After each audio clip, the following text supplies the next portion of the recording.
by visiting febc.ph/give. Thank you for your support in the ministry. Until all have heard.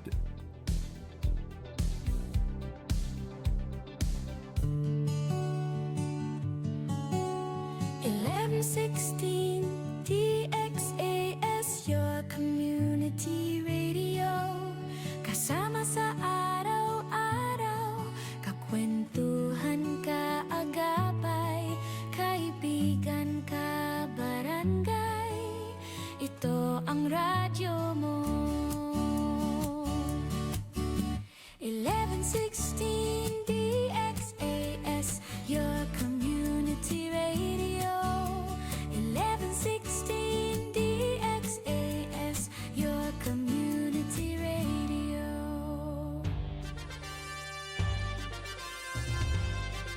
Este el DXAS FEBC, de ustedes Radio Comunidad, ta serví para conectar gobierno, privado y mga miembro del comunidad.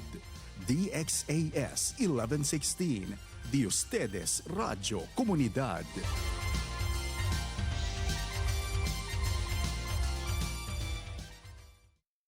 Ang oras sa buong Pilipinas, 1:30 na ng hapon. Ahensya de Konsensya. Serbisyo publiko para sa iyo, ka-Pilipino.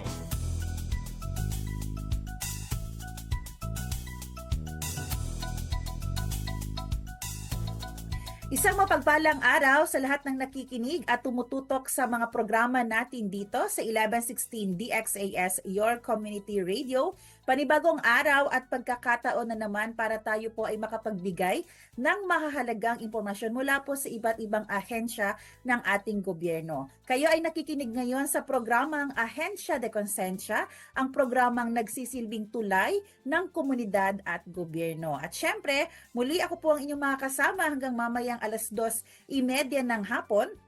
Ako po si Sara May Tulabing at binabati po natin ng isang mapagpalang araw ang lahat ng ating mga listeners, radio listeners at sa mga tumututok rin sa atin sa Facebook. Good afternoon po sa ating mga manggagawa na ngayon ay tuwang-tuwa dahil sila ay naka-work from home kaninang umaga pero ngayon ay suspended na. So sa mga gobyerno o mga empleyado natin sa gobyerno dyan na nagpapahinga at nakikinig sa atin ngayon, enjoy listening po. Good afternoon po sa lahat ng mga listeners natin, mga biyahero din pala natin na for sure ngayon ay bumabiyahe na pauwi ng kanilang tahanan, ng kanilang probinsya para naman makasama ang kanilang pamilya and to spend Holy Week. Magandang hapon po sa inyong lahat. At ngayong hapon dito sa ating programang Ahensya de Konsensya, for second time around ay makasama po natin ang ating bagong partner, ang National Police Commission Region 9 o ang NAPOLCOM. Again,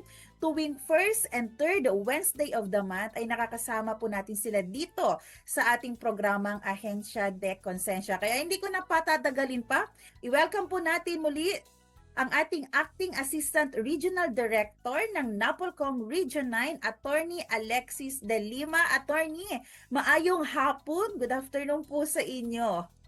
Opo, good afternoon po. And siyempre, maayong hapon sa ato ang mga, lahat ng mga tagapakinig at saka tagapanood ng programa natin. Dahil siyempre tayo ay naka-live streaming sa atin. Lahat ng, gaya ng sinabi nyo kanina, na yung mga empleyado natin from the government, kanina work from home in the morning, pero ngayong hapon suspended na po. So for some of them, siguro dahil long weekend, baka yung iba they are traveling, at present they are traveling and they are tuning to us right now. So keep safe, may you have a safe travel at while you are traveling, nandito lang kami. So siguro pwede po kayo na makinig dito sa magiging discussion namin, especially with respect to tinatawag natin disciplinary mechanism of the Philippine National Police. Excited po ako, Attorney, dyan sa topic natin. Kasi for sure, meron din tayong mga tagapakinig or meron din tayong mga kababayan na minsan hindi sibilyan ang kanilang nirereklamo. minsan baka pulis ang gusto nilang ireklamo. So mamaya po ay malalaman natin kung ano-ano ang mga protocol dyan, ano yung mga pwedeng gawin, ano rin yung rights din ng mga police if ever may reklamo na gagawin sa kanila. So sa ating mga tagapakinig ay inaanyayahan po namin kayo sumali sa ating usapan, sa ating discussion. Kung kayo po ay may tanong, komento o mensahe ay mag-text po sa 0916-296-6625 o kaya ay mag-comment sa ating FB page yung 1116 DXAS. Please follow ang ating FB page. Ganon din po, attorney, sa Napolcom, no? Pinapa-follow natin sila, attorney, yung page po ninyo. Yes, ma'am. No? Yung Facebook, of course, si Ma'am May Tulabig. No? Ma'am, yung natin, yung Facebook account ng Napolcom Region 9 is yun, Napolcom Region. So, kindly follow rin po kasi nag-ano rin po kami, live stream din po itong programa natin ngayon. Ayun. So, i-follow nyo po ang dalawang page, Napolcom, Region 9, Regional Office 9 at ang amin pong 1116 DXAS. At hindi na tayo magtatagal pa dahil gusto natin pag-usapan ang tungkol sa Napolcom Disciplinary Mechanism. Paano kung pulis ang inirereklamo? Siguro po, attorney, umpisahan ko po ang tanong. Sa panahon niyo po ba, maraming inireklamo na pulis dito po sa Region 9? Marami po ba tayong ganyang mga kaso, attorney? Ano rin po kami, mga cases, natatanggap mga complaints against members of the Philippine National Police. Pero ito po, ang pag-uusapan natin dahil ito, mahalaga to dahil sabi nyo nga, ang very common na scenario is pupunta tayo sa ating mga kapulisan at doon po tayo nag-file ng complaint against kapitbahay natin, minsan kamag-anak, no? Pero ito ngayon, yung subject ng complaint is mga pulis mismo, kapulisan natin mismo. No? So dito po sa Region 9, Napolcom Region 9 po, both in our regional office in Pagadian at saka in Zamboanga City, meron po kaming natatanggap na mga complaints against our PNP members. Pero hindi naman po alarming at hindi naman po dahil aside from Napolcom, pwede rin actually pumunta ng mga ibang agencies. Kaya siguro yung bulk ng complaints hindi nandito lahat sa Napolcom Region 9 kasi yung iba parang they would want to initiate the complaint with another forum, yung tinatawag namin, no? So actually decision po talaga or it's really up to the complainant kung saan nila po ipa-file ang complaint. Ayan po. At syempre, pinag-uusapan na rin po natin yung mga complaint. Usually po ba, attorney, ano yung mga kaso na ikinahaharap po ng ating mga kapulisan? Ano yung mga usually na fina-file po against them? Yan. And unang-una, yung mga kapulisan natin, even in the performance of their official duties, no, sometimes naka-commit po sila ng mga irregularities. So, isang kaso na pwedeng i-file sa kanila yung serious irregularities in the performance of their duties. So, ibig sabihin, they are merely discharging their duties and functions as police officers. Halimbawa sa pag-aresto, kasi trabaho yan, mandato yan ng ating kapulisan, ang pag-aresto, no, to arrest a person, to effect an arrest against an individual, no, na merong warrant of arrest. Now, or kahit na walang warrant of arrest, yung tinatawag natin na lawful warrantless arrest. Pero under existing laws, under existing rules, meron pa rin dapat na sundin, no? Our PNP members, they will have to strictly abide by the rules, no, in effecting an arrest against someone or against an individual. So minsan, baka nakakalimutan nila yon or merong mga nangyayaring irregularities, yan. Pwedeng pumasok yung complaint, pwedeng magkaroon ng kaso etong ating mga kapulisan, even while they are just performing their duties and functions. Basta't merong irregularities in the performing of their duties and functions, ay pwede talaga sila magkaroon ng kaso. So, yun yung isang... go ahead, sige po. Sige po, attorney. So, yun yung isang case, no? Yung serious irregularity in the performance of their duties. Another case would be yung tinatawag natin na serious neglect of duty, no? So ito namang serious neglect of duty hindi niya ginawa, no? And what is incumbent upon him, what is expected of him as a police officer. Ibig sabihin, dapat trabaho niya mag-appear sa korte to testify as the arresting officer. Pero hindi niya ginawa yung trabaho niya at hindi siya pumunta doon sa korte, that can constitute, no? That will constitute serious neglect of duty on the part of the police officer. Mhm. Alright? And another case din na pwedeng ma-file sa ating mga kapulisan ay yung tinatawag na conduct unbecoming of a police officer. So itong conduct unbecoming of a police officer, ibig sabihin yung ating police kahit na off-duty siya, kahit hindi niya ginagawa yung trabaho niya bilang police, ibig sabihin he's not discharging his official duties and functions, off-duty siya. No? Halimbawa, off-duty siya. But halimbawa, ang action niya, it is not in connection, no? In his capacity as a police officer, but in his capacity as a private individual or as a member of a community. Kaso meron siyang ginawa na hindi katanggap-tanggap by the society or by the community. Halimbawa, lasing ang isang police. Tapos yung tinatawag nila nagwawala, tapos mabinasag yung mga bote and so on and so forth. Pinakita niya yung baril niya at hinamon niya yung mga tao dyan. Sinong matapang dyan, di ba? Makipagsuntukan sa akin dahil pulis ako and so on and so forth. That constitutes conduct unbecoming of a police officer. And another case, no, na pinafile din natin against our police officers, yung grave misconduct, no, especially kung meron siyang ginawa that would constitute an offense, no, under existing laws kagaya ng revised penal code or special laws, kagaya itong mga pulis na halimbawa binubugbog yung misis niya or yung partner niya, that is a violation of RA 9262. So therefore, that constitutes grave misconduct. Okay. So ito po yung parang top 4 attorney na na-encounter nyo, reklamo sa pulis. Tama po, tama po. At halimbawa rin po ba, attorney, ito po, no, may tanong po tayo dito. Paano po yung yung rude behavior lang? Pwede bang siyang ma-count na complaint? Pwede po ba siyang ireklamo kapag rude behavior lang ang ipinakita ng pulis? Well, depende kung gaano ka rude yung behavior, no? But definitely, it is not unexpected of them, no? Yung rude behavior.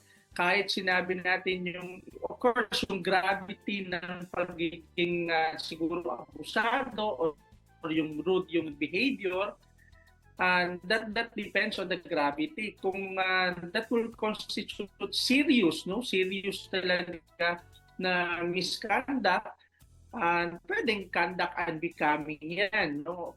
Police officer. No, but kung sa tingin naman natin na yung gravity ng pagiging rude niya ay hindi naman ganoon ka-serious, pwedeng pa rin yan, pwede pa rin pailan ng complaint, no? Pero pwedeng sa internal affairs that can be considered or that might discipline. Kailan po ba lumalagpas na doon sa boundary ng rude behavior? Kapag meron na pong mga attorney, physical injury na siguro, no? Or mga criminal act na na-involve yung sa ginawa ng pulis?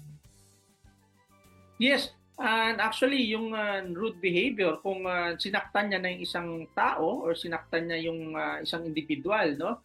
Hindi that is already serious, no? Dahil nga bilang pulis ay hindi mo dapat saktan ang ating mga kababayan, no? Ang the citizens, no? They are to serve and protect the citizens and they are not to inflict physical injuries upon them. So kung ganon, that constitutes na conduct unbecoming, no? So pwede na yan, para sa akin serious na yan. Pero yung rude siguro kapag kagaya ng siguro bastos yung pagsagot, no? Bastos yung pananalita. Halimbawa, tinanong niyo po, "Sir, pumunta kayo sa stasyon. At sir, gusto po sana pailan ng reklamo yung kapitbahay ko dahil parati niyang pinapark yung sasakyan niya doon sa may Tapat ng gate. driveway. Hindi kami Mhm. makapasok, no?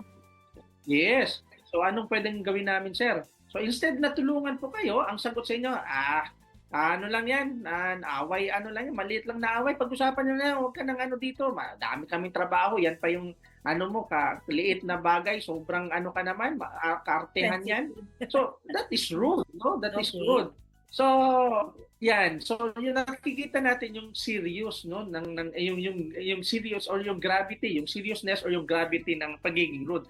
So, kung ganon, medyo hindi lang natin katanggap-tanggap yung the way na sinagot niya yung tanong natin or hindi niya na-address yung concern natin, so pwede nating i-refer sa Internal Affairs Service, yung breach of internal discipline tinatawag natin. Mhm. But if it will amount to violation of the revised penal code or special laws, ay pwede yung conduct unbecoming of a police officer sa amin, no? But nonetheless, kahit na hindi naman ganon ka-serious, pero kung sa tingin ng isang individual siya ay agrabyado sa pananalita or sa ginawa ng police, no, they can always come to our office and we will make an evaluation, no, whether that offense of the police officer, alleged action or inaction of that police officer will constitute grave misconduct or conduct unbecoming of a police officer. Mhm. Yung internal affairs attorney, saan niya siya under? Sa Napolcom pa rin po ba? Yung Internal Affairs Service is under po sa Philippine National Police. Dito po sa Zamboanga, ang office nila nandyan sa may camp batalya, sa may Kawa-Kawa, no? So, doon sa mga kababayan natin, pwede rin silang pumunta doon. Kaya nga sinasabi ko kanina, sa Napolcom may mga complaints kami natatanggap against PNP members and madami ring mga complaints na pinafile doon sa ating Internal Affairs Service of the Philippine National Police. Mhm. Maidagdag ko lang, attorney, meron din po ba tayong mga cases ng mga ethics complaint? Ano po ba yung mga unethical na, if ever, na pwedeng gawin ng ating mga kapulisan? Yes, meron din, no? Again, pwedeng ano yan, yung sinasabi natin na conduct unbecoming of a police officer. Because as a police officer, it is expected of them na they are to conduct themselves properly at all times, no? Dahil police na nga sila, no? So, yung sinasabi natin unethical. Halimbawa, yung police, no? Siguro madaming, aside na meron na siyang asawa, meron pang ibang siguro, no, na karelasyon, no? So that is unethical. And of course, yung aggrieved party may always come to us, no, and we will evaluate, no, and sa tingin namin kung ganun ka seryoso, no, na siguro very talaga siya, no, yung public display ng affection niya doon sa isang partner niya, despite na meron naman siyang misis, no? So, pwede yan, no? In fact, kung sa tingin ng misis ay siya ay nakaka-experience ng emotional or psychological abuse, that constitutes a violation of RA 9262. So, therefore, rin yan, grave misconduct on the part of the police officer. Okay, so yan po yung mga protection na pwede meron kayo pag na-violate po yan. Pero, sino-sino attorney ang pwedeng mag-file? Kahit sino po ba pwedeng mag-file? Yan, any person na sa tingin niya siya ay nagrabyado due to the action or inaction of a police officer. Ibig sabihin, due to the action of police officer. On the other hand, kung because of his being a police officer, dahil mandato niya yan, pwede ring kasuhan ng pulis, pwede ring ireklamo ang pulis pag ganyan, no, due to his action or inaction. So any individual pwede. Now, doon naman sa violation of RA 9262, yung partner ng ating pulis, no, yung whether siya ang misis, lawful or legal spouse, siya din ay live-in partner, common law spouse tinatawag natin, pwede rin, or yung girlfriend lang, no. In fact, kahit na ex and girlfriend ng isang pulis, no? Pero itong pulis na ngayon ay inaabuso niya pa rin itong ex-girlfriend niya, no? Lahat to sila ay may karapatan na mag-file ng complaint, especially pursuant to the provisions of RA 9262, yung tinatawag natin na BAUSI o yung Anti-Violence Against Women and Children. Children. Mhm. Okay po. So kung halimbawa po ay naka-experience po ng harassment or na-feel ng isang citizen natin na na-violate sila, ano po yung pinakaunang dapat nilang gawin? Kanina nasasabi niyo po, attorney, pwede sa IAS, pwede rin po sa inyo. Pero paano po ba nila malalaman kung diretso na lang ng NAPOLCOM o diretso na lang po sa kawa-kawa? Yung gravity ng offense ay serious or grave, tinatawag namin, and kami ang may jurisdiction dyan. So ibig sabihin, pwede silang pumunta sa amin, sa NAPOLCOM office, pwede dito sa Zamboanga, pwede rin doon sa Pagadian, and even doon sa mga provincial office namin, sa IPIL, sa Dipolog, meron kaming provincial office. No? Now, kung medyo light lang yung offense, no, sa tingin natin na sabi ko nga, yung gravity ng offense hindi naman ganun kaseryoso, so pwedeng pumunta sa Internal Affairs Service. But the Internal Affairs Service, and don't get me wrong, no, make no mistake na yung Internal Affairs Service, they also investigate police officers involved in serious offenses, no. So, pwede silang pumunta sa NAPOLCOM, pwede rin silang pumunta kay Regional Internal Affairs Service of the PNP.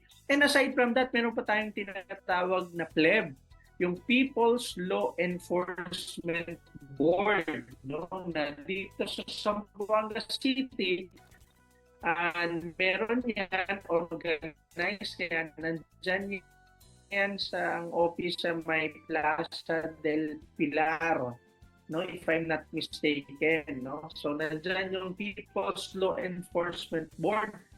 Pwede rin sila pumunta doon, and meron kami pong current jurisdiction with PLEB, no. So ang PLEB pwede rin silang mga serious. So yun yung mga agents and mag-file ng reklamo against members of the Philippine National Police. Pwede rin po ba, attorney, like yung mga misis ay dumiretso sa commander or kaya sa city director, doon po sila dediretsyong magreklamo? Pwede rin naman po. Pwede rin naman. Pwede rin sila pumunta doon diretso, no? Kaya nga, minsan pag may mga pumupunta sa amin, yung iba, hindi pa naman nagre-reklamo. Humihingi lang ng advice kung ano yung pwede nilang gawin, no? Wala silang dalang affidavit, o wala silang, parang ano pa lang, naghahanap pa lang ng, humingi pa lang ng legal advice sa amin kung ano yung pwedeng gawin. So ang inaano namin, tinatanong namin sa kanila kung ano ba talaga yung gusto nilang mangyari, no? Yung iba naman, karamihan pupunta dahil yun nga, naghiwalay na sila pero gusto nila ng support, no, from the PNP member. So yan, nire-refer namin sa PNP Finance, no, or yung finance service ng PNP. Doon ina-arrange nila kung paano magkaroon ng allotment, no, para may monthly support yung dating partner, kasi nandun sa custody niya yung mga anak, no, yung mga bata. So nire-refer namin doon kasi sila yung may sila yung tumutulong sa mga ganyang mga sitwasyon, no? Kasi yung ibang misis ayaw naman na magreklamo dahil sabi niya, kung magreklamo kami sir, paano kung natanggal sa serbisyo yan? All the more na wala nang maibigay na sustento sa amin. So, ang gusto lang namin, magkaroon ng sustento, no? Bigyan kami ng monthly support, and ayaw namin na hinahabol-habol pa namin for the monthly support. Gusto namin meron kaming separate na ATM card, and diretso na sa ATM card. Pwede yan. So, nire-refer namin finance service. Kung yan, ina-advisean din namin ano yung mga dapat na gawin, na kailangan kumuha ng mga ebidensya, kung merong physical injuries, kumuha ng medico-legal, kung merong mga witnesses, dalhin ang witnesses. Kasi kami naman dito sa NAPOLCOM, kahit na wala silang dalang affidavit or complaint affidavit, kami na mismo ang mag-assist sa kanila in the preparation of the complaint affidavit and affidavit ng mga witnesses nila. And attorney, halimbawa po, si Mrs. or yung victim, feeling niya po malakas po yung influence nitong itong ina-accuse niya. Feeling niya may influence sa PNP, sa NAPOLCOM, may ibang agency pa ba sila pwedeng puntahan para doon mag-file? Yung kadalasan, no, ang iba sa kanila, sabi nila, hindi sila pupunta sa PNP, hindi sila pupunta sa Internal Affairs Service dahil nga ang RIAS, no, yung impression nila under sa PNP yan, baka hindi baka ang impression kasi nila baka maimpluwensyahan ng pulis dahil nga kabaro niya pa rin yung mga nag-imbestiga doon. Well, the best agency for them to go to is NAPOLCOM, no? Kasi kami ay hindi naman kami yung may authority over the PNP to supervise them, to control them, and to discipline them, no? So kaya pupunta sila dito sa amin. Kami, this is the best agency, I would say, na kung gusto nila pailan ng complaint o reklamo yung partner nila o kung sino mang PNP member, ay pumunta sila sa office namin. Second, we are giving them the assurance na hindi kami may influensyahan kasi hindi rin talaga ganun yun talaga yung mandato namin, no? Hindi kami may influensyahan and we will decide based on the merits of the case. Kaso, talaga yan, labanan ng ebidensya and syempre gusto natin na kompleto yung mga ebidensya. For as long as kompleto naman yung ebidensya and that would, masabi natin, that is sufficient to establish tinatawag natin substantial evidence in administrative proceedings, no? Substantial evidence, and we will recommend for the imposition of penalty against the police officers. So, itong mga police officers ay ma-penalize talaga sila kung sapat naman yung ebidensya against them. Ayan po.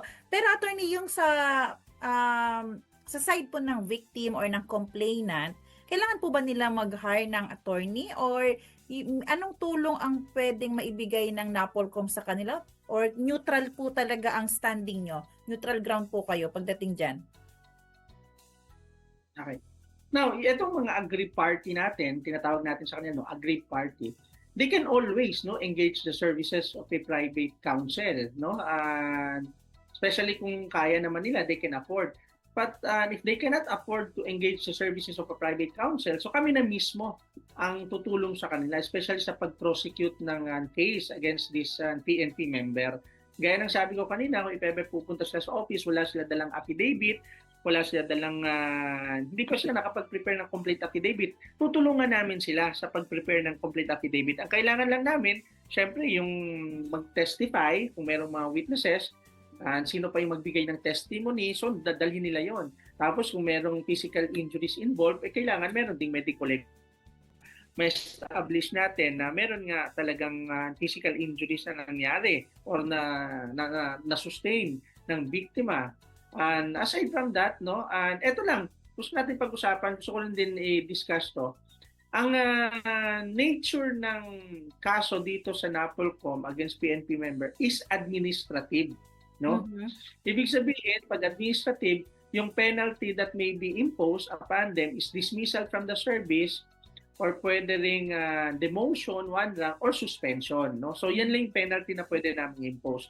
But take note, for every controversy, that can give rise, not only it can give rise to an administrative action, that can also give rise to a criminal action. Ibig sabihin, pwede pa rin mag-file ng criminal case separately from the administrative case.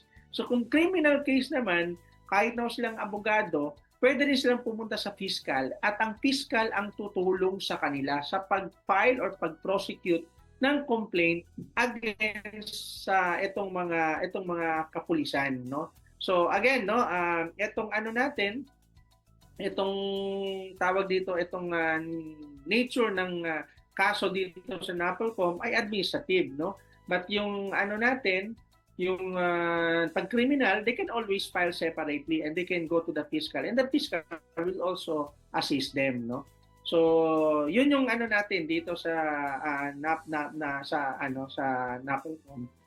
Administrative ito. Ano po yung difference ng penalty ng criminal tsaka ng yung administrative na mention nyo na po kanina, Pero pag criminal po, a criminal case, ano po yung mga penalty pwede? Well, ultimately, pag criminal case yan and convicted si accused, no? So pwede siyang makulong, no? So sa criminal case, ang penalty dyan is makukulong siya, and kung meron corresponding damages, no, may civil liability, so and he will also be required to indemnify, no, yung biktima niya. Halimbawa, binugbog niya, so na-hospitalize, ilang, let's say, ilang araw doon, umabot yung gastos ng ganito sa hospital bill, and so on and so forth, pwedeng, no? Pwedeng i-shoulder yon ng, depende sa appreciation ng evidence by the court, no? So, pwedeng ang police mismo ang magbayad or to indemnify for damages yung biktima. So pag criminal case, kulong, yun yung penalty. Dito naman sa NAPOLCOM, dismissal from the service, demotion, or suspension. At pwedeng pareho niya po yung matanggap, attorney, no? Na wala na siya ng trabaho, natanggal na siya sa trabaho, makukulong pa siya. Pwedeng ganon. Yes, dahil nga, gaya ng sabi ko, that can be filed, no, separately, and those case will proceed independently. Ibig sabihin, kung halimbawa na-dismiss ang complaint or ang kaso doon sa criminal, not necessarily madidismiss ang kaso ng administrative dito sa NAPOLCOM, no? So they can proceed independently, no? Because iba yung proceedings doon sa kanila, iba din yung proceedings dito sa NAPOLCOM. Again, doon criminal in nature yung kaso doon, dito naman administrative. Parang yung halimbawa po, attorney, na pwedeng admin at criminal, yung sinasabi niyong RA 9262, attorney, pwedeng pareho, no? Even other tawag dito na mga criminal provisions of the revised penal code or ibang mga special penal laws, no? RA 9262, at one point nagkaroon ng kaso dito ang pulis, no? Dito pinal sa NAPOLCOM yung 7610, no? Yung child abuse, no? So dahil sinaktan ng pulis ang isang minor, no? So nagkaroon siya ng kaso, nagkaroon din ng criminal yon, nagkaroon din ng administrative. But of course focus kami sa pag-prosecute doon sa administrative aspect of the case. With respect to the criminal, si fiscal na ang bahala doon at saka si korte na mag-determine whether si police ay mahatulan ng guilty or not. Nako, marami pa po akong tanong, follow-up question tungkol po dyan, attorney. Pero at this moment, kailangan po muna nating mag-break. No? Pero wag pong aalis, lalo na sa ating mga tagapakinig, dahil magpapatuloy po tayo mamaya. Marami tayong mga follow-up questions na ibabato kay attorney. So, tutok pa rin po kayo dito sa ating programang Ahensya de Konsensya. Magbabalik po kami kasamang NAPOLCOM Regional Office 9 dito lamang sa 1116 DXAS, your community radio.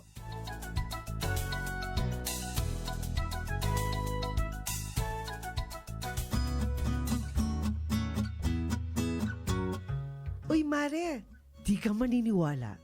Naalala mo si Aling Maria? Yung kapitbahay natin? Yung nakatrabaho sa Saudi? Oo. Kumusta na siya? Wala na akong balita sa kanya eh. Naku, kakauwi lang niya last week. Tapos sabi niya, may kilala siyang recruiter. Sabi pa nga niya, kung gusto daw nating mag-abroad, pwede niya tayong tulungan.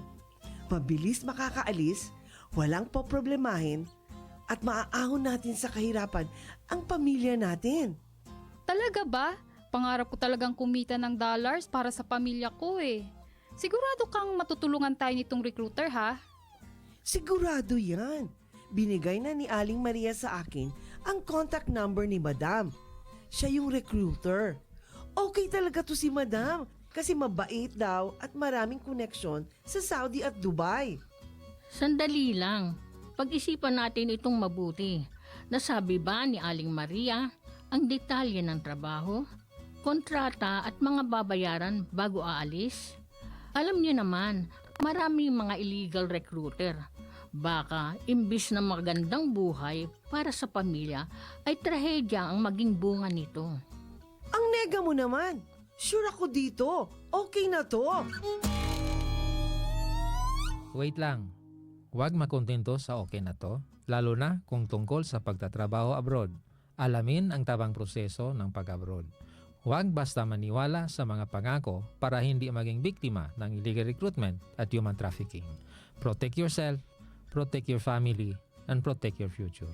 Bago maniwala sa nagsasabing okay na to, bumisita sa Department of Migrant Workers o DMW para sigurado ka. Bisitahin ang kanilang official website o tumawag sa kanilang hotline. Your safety and your future are worth more than empty promises. Don't take the risk, be informed, be safe. Ang paalalang ito ay hatid ng Department of Migrant Workers Region 9 at ng 1116 DXAS, your community radio.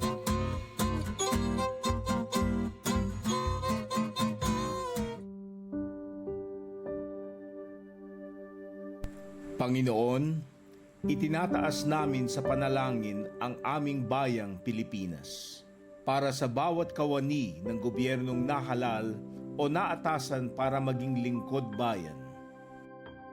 Pangalagaan nawa ng bawat lingkod bayan ang tiwalang laan sa kanila ng mamamayan.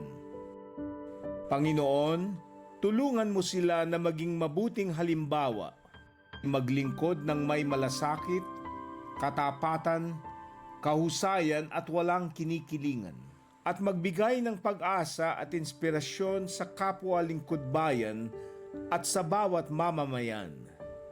Patataginawa na hindi makibahagi sa mga katiwalian sa pamahalaan at buong tapang napigilan at isiwalat ang mga maling gawi sa matuwid at angkop na pamamaraan. Dalangin naming sila ay makatugon sa mga hamon ng makabagong panahon upang sa lahat ng araw ay makapaglingkod ng may kahusayan. Naway ipamuhay ng bawat lingkod bayan ang panatang maging makadiyos, makatao, makakalikasan at makabansa tungo sa adhikain ng matatag, maginhawa at panatag na buhay ng bawat Pilipino. Ito po ang aming dalangin sa pangalan ni Jesus. Amen.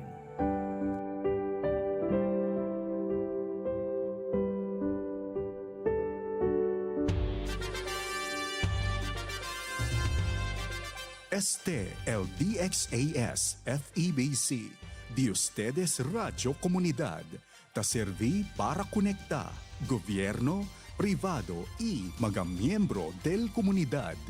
DXAS 1116, de ustedes Radio Comunidad.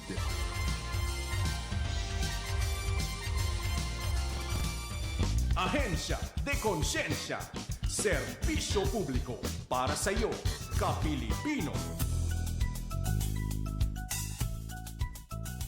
At nagbabalik ang Ahensya de Konsensya, kasama pa rin ang Napolcom Regional Office 9. Muli ako po ang inyong lingkod, Sara May Tulabik, at kasama ko pa rin po sa ating programa ngayon si Attorney Alexis De Lima, ang Acting Assistant Regional Director ng Napolcom. Attorney, muli, good afternoon po sa inyo. Yes, good afternoon po, Ma'am Sara May Tulabing, and sa lahat ng mga nakikinig at nanonood ng programa natin ngayon. Good afternoon. Yes, at dun sa mga kakabukas lang po ng kanilang radyo o Facebook, pinag-uusapan po namin dito kanina pa yung tungkol po sa Napolcom Disciplinary Mechanism. Paano kasi kung ang nirereklamo natin ay hindi si civilian o hindi si kapitbahay, paano kung mismong pulis ang inirereklamo natin? At marami na po tayong na-discuss kanina, pwede nyo lang po yan mamaya i-view ulit. Pero eto po, pagpapatuloy natin ang ating mga tanong. Kanina, attorney, sabi ko may mga follow-up question pa po ako, no? Isa po sa aking follow-up question, pag nag-file po si complainant kay Napolcom, gaano katagal ang proseso before, halimbawa, for dismissal talaga or suspension ang result nito, gaano naman po katagal ang proseso, attorney? Yan, ang actually yung proceedings administrative, yung tinatawag natin na summary lang, no? Summary proceedings, ibig sabihin hindi kagaya sa korte na medyo tedious na full-blown trial. Dito ang nangyayari lang, and they will submit their, halimbawa si complainant, mag-submit siya ng complaint affidavit niya, submit siya ng mga documents. After that, upon receipt of the complaint, we will inform or we will notify the subject police officer to file his answer para we can make an evaluation. So, padadala namin siya ng notice and i-attach namin doon no, yung complaint. So, pagka-receive ni police officer, doon malalaman niya, uy, meron palang nagreklamo sa kanya laban sa kanya doon sa NAPOLCOM. And makikita niya na upon receipt, kailangan makapag-file siya ng answer niya or ng counter affidavit niya. Now, meron lang siyang very limited time din to file his answer. Pag na-file niya, pagkatanggap namin, we will evaluation. No? Tayong tinatawag na yung initial na assessment kung meron ba kaming jurisdiction doon sa complaint. No? Meron kaming jurisdiction. Number 1, kung ang police ba, unang-una ay taga Region 9, or yung nangyaring offense ay dito ba nangyari sa Region 9? Kasi kung hindi nangyari dito sa Region 9, wala kaming jurisdiction. No? And ang may jurisdiction, yung regional office ng NAPOLCOM kung saan nangyari yung offense. Halimbawa nangyari sa Tawi-Tawi, wala kaming jurisdiction. Hindi kami pwede ang mag-imbestiga niyan dahil Tawi-Tawi is part of BARM. So meron naman kaming NAPOLCOM BARM. No? Now, Pero next, what if po, attorney, yung police ay taga Region 9? Sa BARM lang nangyari yung offense. Paano po yan? Kahit na ang police ay taga Region 9, pero pag ang kung saan nangyari yung offense, yes, yung incident, doon yan ang may jurisdiction dyan, yung NAPOLCOM na regional office, kung sino ang may territorial jurisdiction over that an area or place of incident. Parang barangay level lang din po, no? Kung saan na barangay, doon ata pa rin magko-complain kay taga-barangay San Roque ka kung sa Putik nangyari, hindi sa Sinunok under police station dito sa Mitetuan ba yan or Divisoria. Ganun po ang ano po no, understanding. Yes. Okay po, attorney. Yes. Pero may estimated po tayong time, like 1 year, tapos na, may may result na. Meron po bang ganyan na time frame? Dati, dahil sa sobrang dami ng mga kaso na pending sa central office namin, umabot ng taon, no? Yung kaso doon before ma-resolve. But with the assumption nitong bagong vice chairman and executive officer namin, the person of Commissioner Ralph Calinisan, mabilis ngayon, no? Mabilis yung pag-dispose ng mga kaso. So, hindi aabot ng taon ngayon dahil nga mabilis itong mga commissioners namin. Regularly nagko-convince sila para ma-dispose itong mga kaso na na-file against sa ating mga members of the Philippine National Police. Curious lang po ako, attorney. What if po may threat yung ina-accuse? May protection po ba tayong binibigay sa victim? Yes, meron tayong tinatawag na yung preventive suspension, no? Yung talagang purpose ng preventive suspension, ibig sabihin para hindi niya magamit yung impluwensya niya bilang isang pulis, no? While pending pa yung kaso. So etong police officer, hindi pa ito yung penalty pero he may be suspended preventively, no? As much as 90 days, no? So preventive suspension, pwedeng i-request ng ating complainant, especially kung ang complainant nakikita niya pag nandyan pa sa serbisyo, pag hindi suspend may baril yan, no? And baka may impluwensyahan niya yan yung mga kabaro niya kasi nandyan pa siya, may baril, and so on and so forth, no? So pwede mag-avail ng preventive suspension. Now, kung meron namang mga threat, that will constitute another offense, no? Kung halimbawa tinitreat siya, no, through cellphone or paano ba, mismo pumunta doon or pinagsabihan yung mga kapitbahay, no, sabihin nyo dyan sa kapitbahay nyo, mag-ingat siya kasi ganito, ganyan, and so on, so forth. That will constitute another offense, di ba? So yan yung natin. At pwede niya naman ipa-blatter, no, para later on, kung patuloy pa rin yung niya, pwede talaga siyang mag-request ng, halimbawa, sa RA 9262, meron tayong tinatawag na protection order. So, yung partner, yung ay sila dati, no? Nung nag-file siya ng complaint, natatakot siya na dahil alam naman ng pulis kung saan sila nakatira, 'di ba? So, mag-apply siya ngayon ng protection order para bawal, no? Pagbabawalan ng pulis makalapit doon sa complainant natin. Pero yung pala yung kagandahan ng preventive suspension, attorney, binabawi pala sa kanila yung armas nila. Tama po. Binabawi 'yan, tama po. Pero po pag suspended po ano yan sila, attorney, with pay or without pay? Or ano din ang kanilang sweldo? Ano yan sila, without pay yan, no? Dahil nga ano sila, suspended, hindi sila nakapag-render ng service, no? Kaya nga yung mga pulis, syempre, ayaw din nila na magkaroon ng kaso, hindi din biro na magkaroon ng kaso dahil inisip din nila, paano pala pag nalimbawa, no, na malakas talagang ebidensya, pwede talaga siya matanggal sa serbisyo. And in fact, madami na tayong mga miyembro ng PNP na na-dismiss from the service. Hindi lang NAPOLCOM ang nag-impose ng penalty, but even doon sa mga administrative bodies na nabanggit ko kanina, kagaya ng ang Internal Affairs Service mismo, they recommended for the dismissal of the police officer and in-impose yun ng regional director ng PNP. Yung pleb, pwede rin sila mag-dismiss ng police officer at may mga nangyari ng dismissal from the service. Kaya nga ang mga police natin, ingat na ingat din yan sila at gone are the days, no? Yung sinasabi natin, abusado ang mga police dahil alam nila pag maging abusado sila or maging basto sila or magiging sila yung mga ginagawa kagaya ng dati na mga tinotorture, yung mga inaresto nila, that will constitute an offense. And whether they like it or not, papasok talaga yung mga disciplinary bodies kagaya ng NAPOLCOM, ng Internal Affairs Service, ng PLEB, no, to investigate them. Attorney, how about po yung mga pulis na, halimbawa, na-dismiss talaga, natanggalan ng trabaho? Pero di ba may mga pulis po tayo ngayon na may mga loan? Saan po yun? Paano po yun? Wala na silang trabaho, pero may loan pa rin sila like sa land bank or sa ibang, saan ba sila may insurance na nag-loan? Paano po yun? Yan, ano na lang yan, no? Actually, problema na ng pulis yan.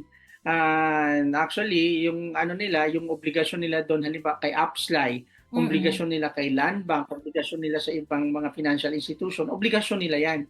Kaya nga, yan yung parati natin sinasabi sa ating kapulisan, no? Yun, ingatan talaga yung serbisyo, ingatan talaga yung pagseserbisyo sa ating mga kababayan, ingatan din nila yung trabaho nila. Kasi isipin na lang nila kung paano sila naghirap, no? Para makapasok dyan, tapos dahil lang dito sa mga offenses na gagawin nila, pwede sila matanggal sa service. In fact,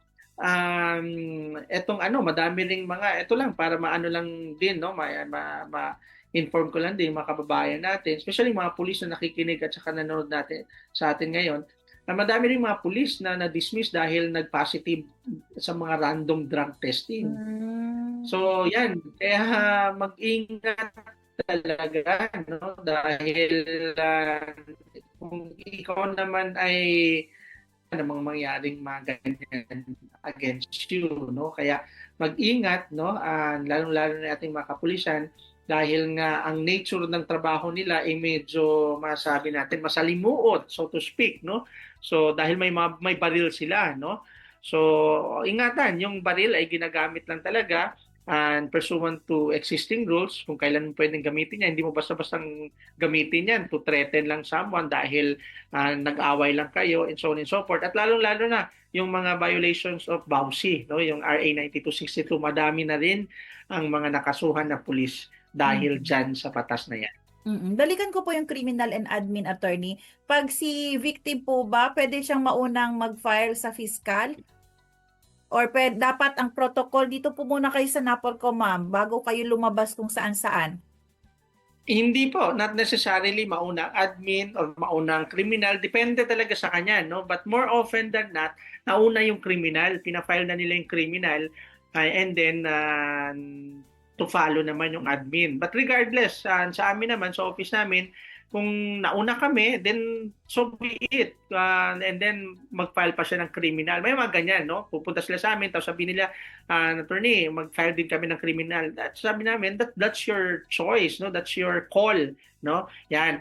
Pero ang pinagbabawalan lang ay yung mag-file ka sa NAPOLCOM ng admin, pupunta ka na naman sa pleb o pupunta ka naman sa RIAS, mag-file ka na naman ng admin involving the same incident, involving the same parties, involving the same cause of action. Hindi pwedeng ganyan, di ba? Kasi baka ang iniisip nila ay file ako dito sa NAPOLCOM. Kung halimbawa, hindi ko makuha yung desisyon na gusto ko, meron pa rin naman akong final backup sa RIAS, no? Bawal yan, no? Pinagbabawalan yan. At yan yung tinatawag natin violation of the principle of non-forum shopping. So kailangan hindi siya nagsa-shopping ng forum, no? Ibig sabihin, NAPOLCOM forum, pleb forum doon sa pleb, no? Nagsa-shopping siya, no?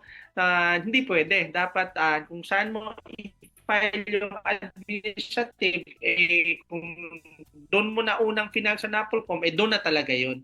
So, gano'n yan, no? Even in criminal, kung na-file mo na yung criminal, halimbawa, hindi ka na rin pwede pumunta sa ibang piskal, no? Ibang korte. So, gano'n yun, no? But criminal and admin, sabay, simultaneous, or nauna yung isa, that will not constitute a violation of the principle or doctrine of non-forum shopping. Mhm. Kasi iba yung nature ng kaso. Yung dun sa fiscal, criminal, dito. Mhm. Pero halimbawa, attorney, talagang sa dalawang ano po siya nag-complain, ano mangyayari? Sa NAPOLCOM tsaka sa pleb or NAPOLCOM tsaka IAS? Madidismiss po? Mananal and void po yung lahat? Hindi na matutuloy? I-dismiss, no, i-dismiss yan ng especially nung subsequent kung saan niya final, no, i-dismiss niya yan, no. Kasi syempre halimbawa na pala siya ng pleb. Tapos ngayon yung pleb, syempre they will also ask police officer to fight answer. And wala pang decision sa pumunta naman dito sa NAPOLCOM, mag-file siya. Pinailan na ako ng complaint doon sa pleb. Ngayon, meron na naman complaint sa NAPOLCOM. Yan yung prayer niya, yun yung ano doon sa pleadings niya. Dismiss the complaint on the ground of violation of non-forum shopping. Kasi clearly, itong complaint na to, saan na nag-file, saan na pumunta. So, madidismiss yung subsequent, no? Yung subsequent na tawag dito na complaint na na-file ng complainant. Mhm. Ito naman po, attorney, ang tanong ko naman po about accountability and improvement. Kailan po pwedeng madamay ang kanyang commander po ba yan? Halimbawa, may ginawang pagkakamali itong pulis. Kailan pwedeng madamay yung commander niya or yung city director or yung hepe po? Yan, meron tayong tinatawag na principle of command responsibility. Yan, kahit na ang chief of police ay hindi naman talaga sumama doon sa pag-operate, pero dahil merong ginawang irregularities yung mga tauhan niya, ay pwede siyang makasuhan doon at makasama sa kaso, no? Especially pag-aware siya. Uy, ito na nga yung ginawa, and wala pa siyang ginawa, hindi niya pa kinorek, tinolerate niya pa, meron tayong tinatawag na command responsibility, no? So responsibilidad 'yan ng ating mga commanders, na especially yung mga tauhan niya kung mag-ooperate, kailangan, no, to remind them always at all times na kailangan proper yung mga gagawin. Halimbawa, meron silang inaresto, dinala sa stasyon. Pagdating sa stasyon, binugbog yung inaresto nila, no? At nung dahil binugbog ng mga pulis, dahil gusto ata nilang paaminin and so on and so forth, namatay yung pulis under the custody, or rather namatay yung inaresto nila under the custody of the PNP. Mananagot talaga ang mga pulis na directly involved doon, and of course yung commander, no, pursuant to the doctrine or principle of command responsibility. So more on madadamay lang si commander or si hepe kapag operational, no? Ibig sabihin hindi family affairs, hindi personal life ni police ang incident. More on duty. Ganyan po, and responsibility nila. Tama po. Tama po. Dahil si commander naman ay wala na siyang responsibilidad doon sa tao niya, especially pag ito ay nakauwi na at ito ay ginagampanan na ang responsibilidad niya bilang ama o bilang mister ng asawa niya, wala nang pakialam dyan yung police. And all the more, wala na rin siyang responsibilidad. So pag binugbog ni mister ang misis niya at ang mister ay police, walang tinatawag na command responsibility dyan doon sa commander or chief of police. And last attorney, no, kailan pwedeng gumalaw si NAPOLCOM or si IAS or si PLEB? Halimbawa kasi si complainant ay wala siyang interest na mag-file ng case. May pagkakataon ba na kahit walang interest si victim, gagalaw si NAPOLCOM or yung iba pa po? Yes, pwede po. Yung tinatawag namin na motu proprio investigation. In fact, kahit na once meron kami nakita na nag-viral sa social media natin, nag-viral, no? And isang hindi ko na lang banggitin, no? Isang incident na nag-viral, immediately, no? But of course, kailangan namin yung kailangan namin yung testimony ng mga witnesses. So medyo mahirapan din kami kung halimbawa Bausi 9262 Mrs. hindi naman willing mag-testify. So saan namin kukunin ngayon yung testimony, yung mga ebidensya, no? Pero kung nag-viral sa Facebook, halimbawa ang pulis nagpakita ng abusadong attitude, no? Abusadong behavior, nag-viral, may nag-video at merong na-post. Tapos meron naman nakapag-witness, no? Nag-witness doon and willing naman mag-testify. Kahit na wala pang magreklamo, no? Kahit yung biktima mismo, kung sino yung naging biktima ng abuso ng pulis, pwede pa rin, no? Pwede kaming mag-investigate. Ang tawag namin dyan ay motu proprio investigation, and we can issue or of that controversy. Nako, maraming salamat po attorney sa inyong paliwanag ngayon. Ngayon parang mas naramdaman namin na kahit siya ay pulis, marami tayong karapatan na pwedeng ipaglaban at hindi ibig sabihin na siya ay PNP, wala na tayong karapatan na ipaglaban, no, kung ano na violate sa atin. So attorney, sa ating pagtatapos, ano po ang inyong reminder or panawagan sa ating mga tagapakinig, kahit po sa ating mga PNP? Hindi miyembro ng PNP, no, sa mga civilian, no, na mga kababayan natin.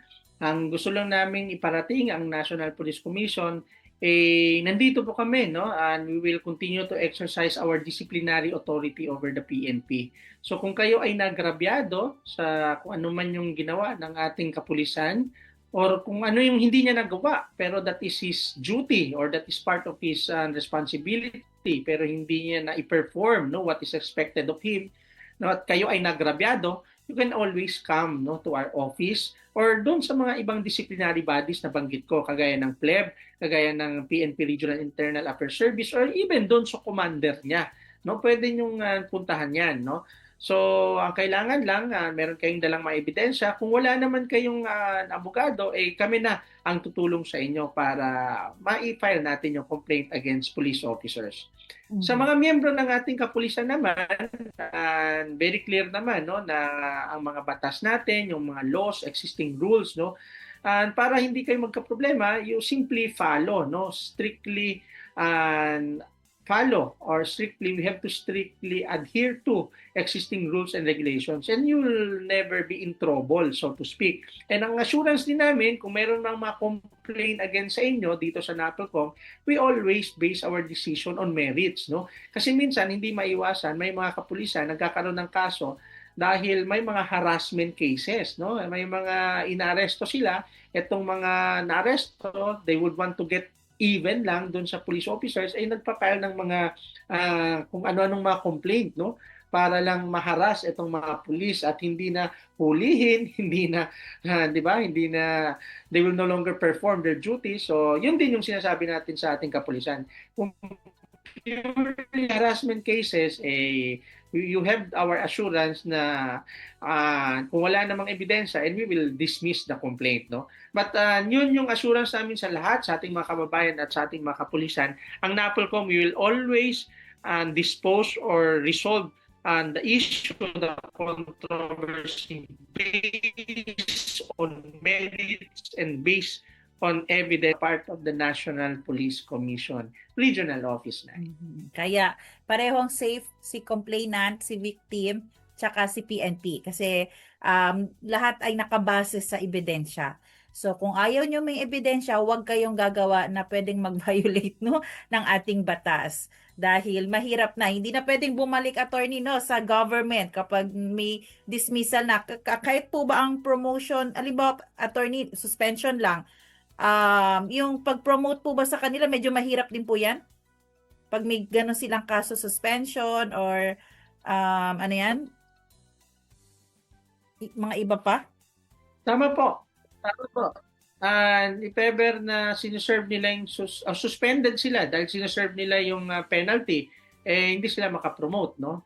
And doon naman sa meron tayong bagong provision, no? Pag meron silang criminal case and pending ng less than 2 years, hindi rin sila ma-promote, no? Pero pag purely administrative case, pwede pa rin ma-promote yung ating kapulisan. Dahil nga, iniwasan din natin itong yung ibang, alam nyo, mga yung mga gustong i-harass ang ating kapulisan, mag-file-file ng complaint, no? Para ma-low moral, ma-demoralize ngayon yung pulis. Isipin niya, siya naman, ginawa niya lang yung trabaho niya, tapos hindi siya ma-promote ngayon dahil merong nag-file ng complaint, wala namang ebidensya. Walang no? basehan. So, yun nga, sabi ko, binabalance natin. Walang basehan. So, binabalance natin ang ating mga kababayan na civilian and of course, yung mga karapatan din ng ating mga kapulisan bilang isang pulis na ginagampanan lang ang tungkulin niya. Ayan. Yun. Nako, maraming salamat po, attorney, sa pagpapaliwanag at pag-educate sa aming lahat, sa ating mga tagapakinig, sa ating mga kapulisan. Nako, baon nyo na po yan hanggang lifetime para po maging diretso po ang inyong pagsisilbi. At warning din doon sa mga complainant na gusto lang maisahan ng ating mga kapulisan, hindi rin yan ito-tolerate ng ating NAPOLCOM, no? So, kaya may mga study na ginagawa. So, muli, maraming salamat po sa ating naging partner ngayon, Attorney Alexis De Lima, ang ating Acting Assistant Regional Director ng NAPOLCOM 9. Attorney, maraming salamat. Maraming salamat din po. Of course, DXAS, no? And sa lahat ng mga mga supporters natin, no, na parating nanonood at nakikinig ng programa natin. Of course, salamat din sa aking partner, no, si Ma'am Sara May Tulabing. Maraming salamat po. And of course, magkita-kita tayo muli sa next week. Yes. Yan. Week of the month. Yan. Okay. Thank you and good afternoon po sa ating lahat. At syempre, maraming salamat din sa ating radio technician, kina Kuya Romel Paulino at Rolando Alfonso. Abangan niyo po ang susunod na programang Doctors Online at magkarinigan po tayo muli dito sa Ahensya de Conciencia tuwing 1:30 ng hapon, Monday to Friday. Muli ako po si Sara May Tulabing. Ang Ahensya de Conciencia ay kasama nyo sa pagtataguyod ng tapat at mahusay na serbisyong publiko.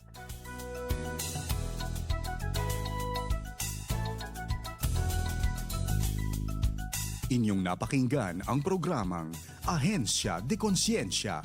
Para sa mga katanungan, mensahe o suhestyon, mag-text o tumawag sa 0916-296-6625.